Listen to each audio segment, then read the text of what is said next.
एक 27 साल का लड़का है जिसका नाम है प्रकाश। वो आज काफी ज्यादा परेशान है क्योंकि उसने 10 साल तक रेलवे की ग्रुप डी के एग्जाम की तैयारी की और जब उसका रिजल्ट निकल के आता है तो वो फिर एक नंबर से फेल हो जाता है। यह कहानी सिर्फ प्रकाश की नहीं है बल्कि भारत के उन करोड़ों युवाओं की है जो 5 से 10 सालों तक एक छोटे से कमरे के अंदर बंद होके जो है तैयारी करते हैं, बार बार एक एग्जाम में तैयारी करते रहते हैं, फिर भी वो पास नहीं हो पाते हैं। आज हम उस कड़वे सच का पर्दाफाश करेंगे जो हर सरकारी नौकरी की तैयारी करने वालों को अंदर से खोखला कर रहा है। इस प्रेजेंटेशन में हम समझेंगे कि यह आप सेक्शन कैसे शुरू हुआ है और 54,000 करोड़ का कोचिंग माफिया कैसे काम करता है, इस पे हम बात करेंगे।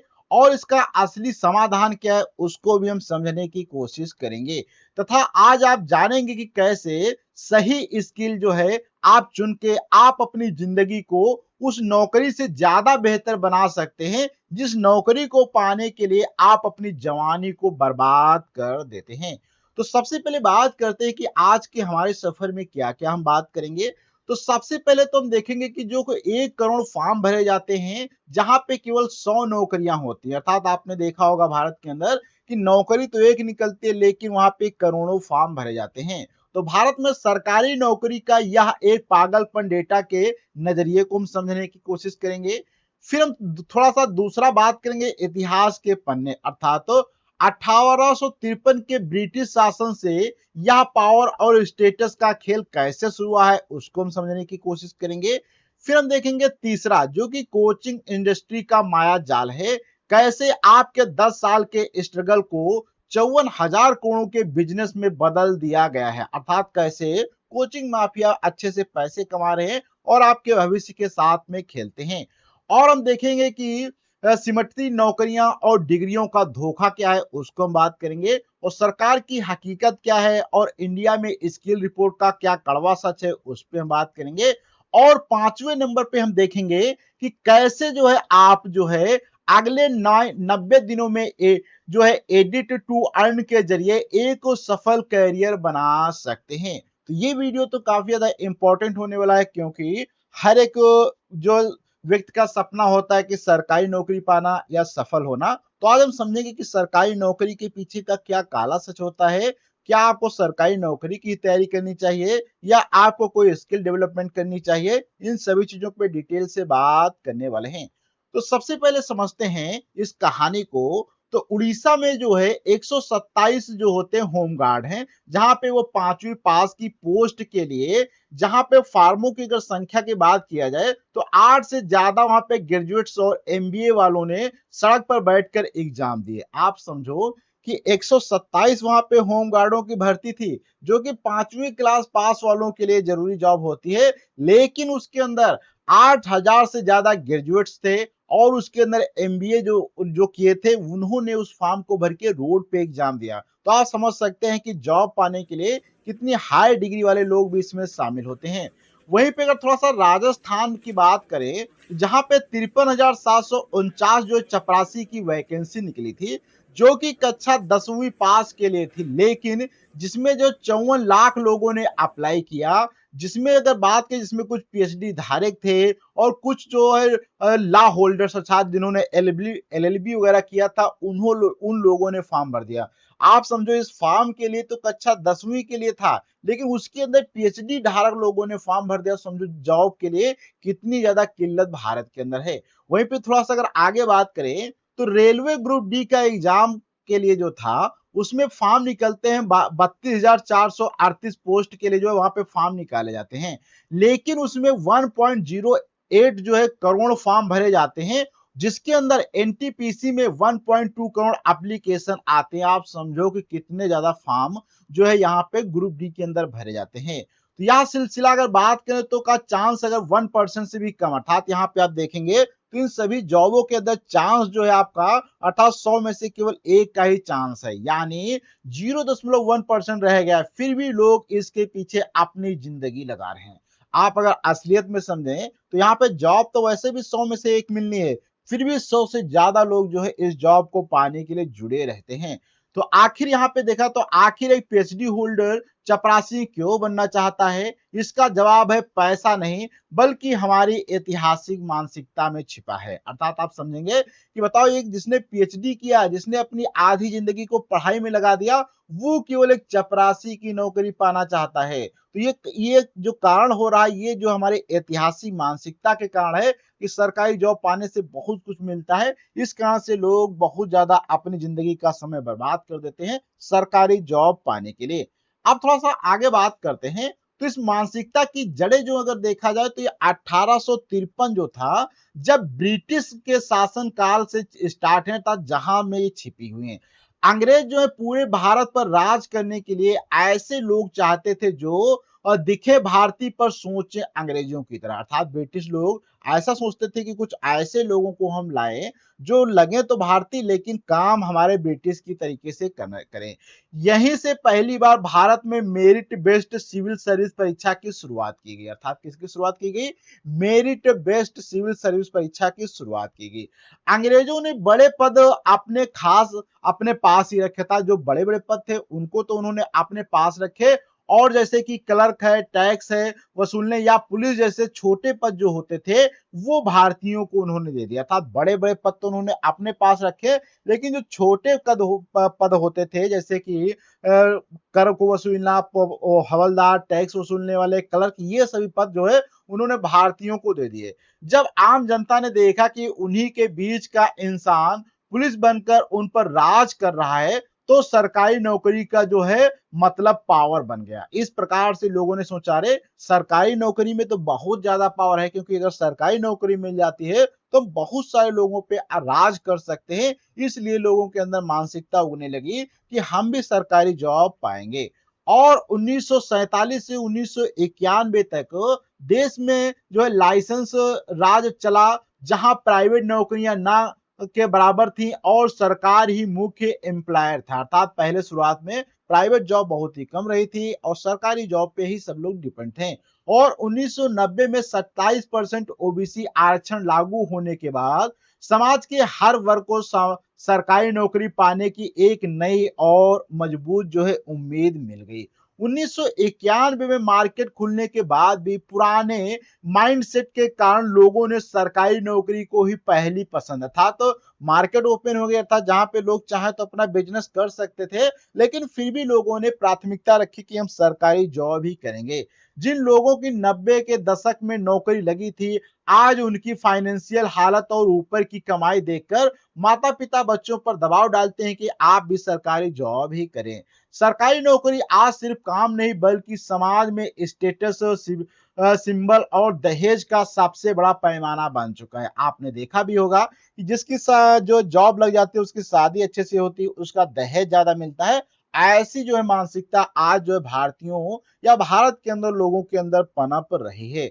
वहीं पे थोड़ा सा अगर आगे बात करें तो आज के समय में इस आग में घी डालने का काम सोशल मीडिया कर रही है। और ये जो आग आज के समय में जल रही, इसका काम सबसे बड़ा सोशल मीडिया कर रही है। आप यूट्यूब या इंस्टाग्राम खोलें तो आपको आईएएस मोटिवेशन या को लाइफ के हजारों वीडियो मिल जाएंगे, जो कि आपको मोटिवेट करते हैं कि आप जॉब पाएं। Slow motion entry, powerful background music और भौकाल दिखाकर युवाओं का रोज जो है ब्रेन वॉश किया जाता है। आपने देखा होगा कि जो है यूट्यूब पे, सोशल मीडिया, चाहे इंस्टाग्राम, फेसबुक है, वहां पे लोगों को ऐसा ब्रेन वॉश किया जाता है कि आप भी सरकारी जॉब की तैयारी करें, 90 दिनों में जॉब पा जाएंगे।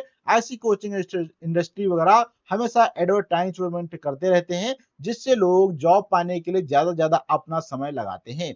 युवा जो होते हैं इस 0.1% की लाइफ स्टाइल को देखकर इतने अंधे हो जाते हैं कि भूल जाते हैं कि असल जिंदगी रील से बहुत अलग होती है। और हम सभी जानते हैं कि जो रील में दिखाई देता है वो असली जिंदगी में नहीं होता। फिर भी कुछ लोग रील्स को ही असली जिंदगी समझकर वैसा करना चाहते हैं। इस फेक मोटिवेशन के कारण करोड़ों छात्र अपनी जिंदगी के सुनहरे 5 से 10 साल एक बंद कमरे में गुजार देते हैं और जॉब की तैयारी करने लगते हैं। वहीं पे थोड़ा सा आगे बात करें, जहां करोड़ों छात्र नौकरी के लिए तरस रहे होते हैं, वहीं कोचिंग जो होता है इंडस्ट्री उनके डर से हर साल अरबों रुपए कमा लेता है। अर्थात तो जो जब बच्चे डरते हैं कि हम नहीं पास होंगे, तो उनके डर से जो कोचिंग इंडस्ट्री वाले होते हैं वो करोड़ों रुपए कमाते हैं। अगर बात किया जाए 1953 में डॉक्टर एस राव के एक छोटे से स्टडी सर्कल से शुरू हुआ यह खेल आज मुखर्जी नगर हो चाहे कोटा हो जैसे विशाल हब में बदल चुका है। आप समझो कि यह चाहे मुखर्जी नगर बात करें चाहे कोटा पे जहां पे करोड़ों बच्चे जाते हैं और बहुत ज्यादा पैसे खर्च करके तैयारी करते हैं। आज भारत में कोचिंग इंडस्ट्री की अगर बात किया जाए तो 54,000 करोड़ रुपए का बिजनेस बन चुका है और 2033 तक इसके 3 गुना होने की उम्मीद सोची जा रही है। तो अभी तो ये 54,000 का बिजनेस बन चुका है भारत के अंदर करोड़ का और सोचा जा रहा है कि 2033 तक इसके जो होंगे ये 3 टाइम्स हो जाएगा। वहीं पे ये कोचिंग वाले जो होते हैं जानबूझकर फैन पेज बनाते हैं और मोटिवेशन वीडियो फैलाते हैं ताकि आप बार बार फेल होने पर भी फीस देते रहे। अर्थात ऐसा आपको मोटिवेट करेंगे, अरे एक बार में आपका सिलेक्शन नहीं हुआ तो आप दोबारा सिलेक्शन तैयारी करें, फिर से जो फॉर्म भरे आपका सिलेक्शन हो जाएगा। अर्थात इस प्रकार से आपको मोटिवेट करते रहते हैं और आपको कई सालों तक स्ट्रगल के दौड़ में आपको लपेट लेते हैं और लंबे समय तक आपके पैसे खींचते रहते हैं। उनके लिए आपका 5 साल का स्ट्रगल कोई दुख की बात नहीं है, बल्कि यह उनका रिपीट कस्टमर और प्रॉफिट मार्जिन है। आप समझ सकते हैं कि जब बार-बार आप वहाँ पे तैयारी करेंगे, तो आप बार-बार कोचिंग को रुपए देंगे, जिस कारण से उनके पैसे की जो सोर्स होता है इनकम, वो काफ़ी ज़्यादा बढ़ता रहता है क्योंकि आप एक उनके रिपीटेड कस्टमर बन जाते हैं। अब थोड़ा-सा आगे बात करते हैं, जब एक छात्र जो होता है 3 से 4 साल तैयारी में लगा देता है, तो वह मनोवैज्ञानिक रूप से सनकन कास्ट कैल्सी अर्थात संक कॉस्ट फैल्सी का शिकार हो जाता है। उसे लगता है कि अब अगर मैंने तैयारी छोड़ दी तो समाज मुझे लूजर कहेगा और परिवार पैसा कहेगा कि आपने बर्बाद कर दिया है। तो इस प्रकार से जो एक बार तैयारी करने लगता है, अगर एक दो बार उसका सिलेक्शन नहीं होता फिर भी वो तैयारी करते रहता है। उसके पास कोई दूसरी स्किल नहीं होती है जिससे प्राइवेट सेक्टर में उसे सिर्फ 10 से 12,000 की नौकरी ही मिल पाती है, क्योंकि जब आपके पास कोई स्किल नहीं होगी तो आप प्राइवेट सेक्टर में जाएंगे तो आपको बहुत ही कम 10 से 12,000 की नौकरी ही मिलेगी। इस डर और झूठी उम्मीद से जो होता है वह अपनी जवानी के जो होते हैं 8 से 10 साल बर्बाद कर देता है। अर्थात वो 8 से 10 साल तक लगातार सरकारी जॉब की तैयारी करता रहता है। अंत में ना नौकरी मिलती है ना कॉन्फिडेंस बचता है और एक जो है 30 साल का युवा अंदर से 50 साल के बूढ़े जैसा महसूस करने लगता है। अर्थात तो ना उसको जब जॉब मिलती है ना ही स्किल के कारण उसको कोई प्राइवेट नौकरी मिलती है तो अंदर से काफी ज्यादा टूट जाता है। तो अगर थोड़ा सा आगे बात करें तो कोचिंग वाले आपको यह नहीं बताते कि सरकार असल में नौकरियां तेजी से कम कर रही है। रेलवे एनटीपीसी की अगर बात किया है तो 2019 में 35,000 पोस्ट थी जो 2024 में 11,500 और 2025 में जो है घटकर 8,868 ही जॉब बची। आप समझ लो कि कितनी ज्यादा जो है सरकार जो होती है जॉब को घटाती चली जा रही है। आज केंद्र सरकार जो है सरकार में 9.77 लाख और राज्यों को मिलाकर कुल 60 लाख से ज्यादा पद खाली पड़े हैं, लेकिन सरकार उन्हें भर नहीं पा रही, अर्थात उन्हें भरने की कोशिश नहीं कर रही है, अर्थात वो रिक्त स्थानों को खाली छोड़ दे रही। कारण साफ है कि 2016 में सरकार का पेंशन और सैलरी खर्च 1.82 लाख करोड़ था जो 2023 में बढ़कर 3.75 करोड़ हो गया। अर्थात इतनी ज्यादा सैलरी गवर्नमेंट को देनी पड़ रही है जिस कारण से वो रिक्त स्थानों को भर ही नहीं पा रहा है। वहीं पे खर्चा बचाने के लिए सरकार अब इंसानों की जगह कॉन्ट्रैक्ट ठेके और डिजिटल एआई समाधानों का इस्तेमाल करना स्टार्ट कर दिया है, जिससे बहुत सारे काम अब मशीनों से होने लगे हैं जिस कारण से लोगों की अर्थात जॉब को भरने की भी काफी कमियां होने लगी हैं। अगर यहाँ पे सरकारी नौकरी नहीं है तो फिर क्या है? प्राइवेट सेक्टर की सच्चाई भी जो है डिग्रियों के मामले में बहुत कड़वी है। अर्थात अगर आप प्राइवेट सेक्टर में काम करना चाहते हैं तो वहां पे थोड़ा सा हम डिग्रियों के विषय में बात करते हैं। इंडिया स्किल रिपोर्ट के अनुसार भारत के 43% से ज्यादा ग्रेजुएट्स जो होते हैं अनएम्प्लॉयबल होते हैं, यानी उन्हें किसी भी नौकरी पर नहीं रखा जा सकता। अर्थात अगर आपने ग्रेजुएशन भी कर लिया है पोस्ट ग्रेजुएशन भी कर लिया तो भी आपको किसी जॉब में नहीं रखा जा सकता है। अगर 100 और लोग एमबीए करते हैं तो उनमें से सिर्फ 73 के पास ही वह ज्ञान है जो किसी कंपनी के काम आ सके, बाकी सिर्फ डिग्री लेकर घूम रहे। अर्थात तो 73% लोगों के पास ही एमबीए की ऐसी डिग्री होती है जो जॉब करने लायक होती है। उसके अलावा जो होता है उनके पास डिग्रियां तो होती हैं, लेकिन वो डिग्रियां खराब होती हैं। आप 15 साल सिर्फ रट्टा मारकर मार्क्स लाते हैं, लेकिन आज की मार्केट को आपके मार्क्स नहीं बल्कि प्रैक्टिकल स्किल की जरूरत पड़ती है। अगर आपके पास कंपनी को जो है कमा कर देने वाला कोई हुनर नहीं है, तो आपकी महंगी कॉलेज डिग्री सिर्फ कागज का एक टुकड़ा बनकर रह जाएगी, अर्थात आपको कोई जॉब नहीं मिलने वाली है। अब यहाँ पे थोड़ा सा आगे आते हैं। तो मान लीजिए कि आप 12वीं के बाद आप 3 साल सिर्फ ग्रेजुएशन की पढ़ाई करते हैं, अर्थात आपने इंटर किया है। इंटर के बाद आप सिर्फ जो है 3 साल तक ग्रेजुएशन की पढ़ाई करते हैं और केवल कॉलेज की डिग्री पर फोकस करते रहते हैं, और आप बस कॉलेज की डिग्री पर फोकस करेंगे। वहीं आपका एक दोस्त तो पढ़ाई के साथ साथ हर दिन 2 घंटे वीडियो एडिटिंग जैसी कोई नई डिजिटल स्किल सीखता रहता है। 3 साल बाद आपके पास सिर्फ एक सर्टिफिकेट होगा और कोई स्किल ना होने के कारण आप बेरोजगार हो जाएंगे। अर्थात आपके पास कोई डिग्री तो है, लेकिन उस डिग्री से आपको कोई पैसे मिलने वाले नहीं। वहीं पे लेकिन 3 साल की प्रैक्टिस से आपका दोस्त एक प्रोफेशनल बन चुका होगा और मार्केट से अच्छा पैसा भी कमा सकता है, क्योंकि उसके पास वीडियो एडिटिंग की स्किल आ चुकी है। आज के समय में अगर बात किया जाए तो नौकरियां जो होती हैं डिग्रियों पर नहीं बल्कि इस बात पर मिलती हैं कि आप कंपनी के लिए क्या वास्तविक में काम कर सकते हैं। अर्थात अगर आपके अंदर स्किल है और अगर आप कोई अच्छा काम कर सकते हैं तभी जो है कंपनी आपको लेंगी। डिग्री के बेस पे आज कंपनियां आपका सिलेक्शन नहीं करती हैं। तो आज के मार्केट में एआई की बात करें, चाहे मशीन लर्निंग की बात करें, चाहे साइबर सिक्योरिटी या क्लाउड कंप्यूटिंग या बात करें डेटा एनालिटिक्स वालों की सैलरी जो होती है 3.5 करोड़ से 1 करोड़, अर्थात 3.5 लाख से 1 करोड़ रुपए तक हो जाती है। सिर्फ टेक नहीं, कंटेंट क्रिएशन के मार्केट में वीडियो एडिटर्स, स्टोरी टेलर्स और रिसर्चर्स की भारी डिमांड होती है। अर्थात अगर आप चाहे तो आप यूट्यूब क्षेत्र में भी काम कर सकते हैं। आपको वीडियो एडिटिंग सीखना चाहिए, आपको कंटेंट रिसर्च करनी चाहिए, आपको अच्छे से बोलना आना चाहिए, तो भी आप अच्छे से यहाँ से पैसे कमा सकते हैं। अगर आप दिन में 4 से 8 घंटे कंटेंट देखते हैं तो सोचिए उसे बनाने वालों की इंडस्ट्री कितनी विशाल और प्रॉफिटेबल होगी। इन स्किल को सीखने के लिए आपको 4 साल के महंगे कॉलेज की जरूरत नहीं है, बस सही मेंटर, इंटरनेट और डेडिकेशन की आपको जरूरत होती है और आप भी अपनी स्किल को बढ़ा सकते हैं। आप घर बैठे इन स्किल को सीखकर ना सिर्फ भारत में बल्कि पूरी दुनिया में फ्रीलांस काम करके डॉलर्स में कमा सकते हैं। और थोड़ा सा आगे बात करें तो इसी जरूरत को समझते हुए मैंने एडी टू अर्न और होटो टू शुरू किया है। यह 90 दिनों का एक ऐसा प्रैक्टिकल है जो आप किसी का भी कोर्स जाली, अर्थात ऐसे आपको बहुत सारे कोर्स मिल जाएंगे जो कि 90 डे के वगैरह होते हैं। तो वहां पे जाके आप इन कोर्स को चालू कर सकते हैं और यहाँ पे आपको बहुत सारी चीजें नई सीखने को मिल जाएंगी। और अगर बात करें जीवन के 8 से 10 साल एक ऐसी रेस में भागना बंद कर दें जहां जीतने की संभावनाएं 1% से भी कम होती है। अर्थात तो आपको ऐसे क्षेत्र में काम करना चाहिए जहां पे आपको कोई जॉब मिलने के 100% चांस हो।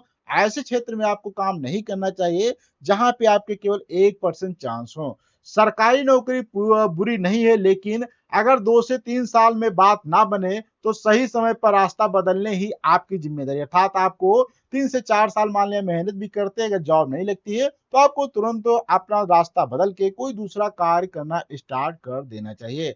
नेवर गिव अप का मतलब गलत रास्ते पर चलते रहना नहीं बल्कि सही रास्ते की तलाश करना होता है। अपने अंदर ऐसे हुनर पैदा करें कि अगर नौकरी ना भी मिले तो आप कभी भूखे ना सोएं और गर्व से पैसा कमा सके। ऐसा आपको हुनर अपने अंदर डेवलप करना चाहिए। फैसला आपके हाथ में है, या तो उसी अंधी भीड़ का हिस्सा बने रहें या फिर आज ही नई स्किल सीखकर अपनी जिंदगी को बदलें। अर्थात अब ये आपके ऊपर डिपेंड करता है कि आप भी बार बार फेल होते हुए एग्जाम की तैयारी करते रहें या आप अपने अंदर कोई नई स्किल को डेवलपमेंट करके कोई कंपनी के अंदर जॉब करना स्टार्ट कर दें। तो आज का वीडियो आपको कैसा लगा, इसके विषय में फीडबैक आपको अपना कमेंट बॉक्स में देना है। अच्छा लगा हो तो लाइक करें, अपने दोस्तों को शेयर करें। हम मिलते हैं किसी नए टॉपिक के साथ में अगले वीडियो में। जब तक के लिए धन्यवाद।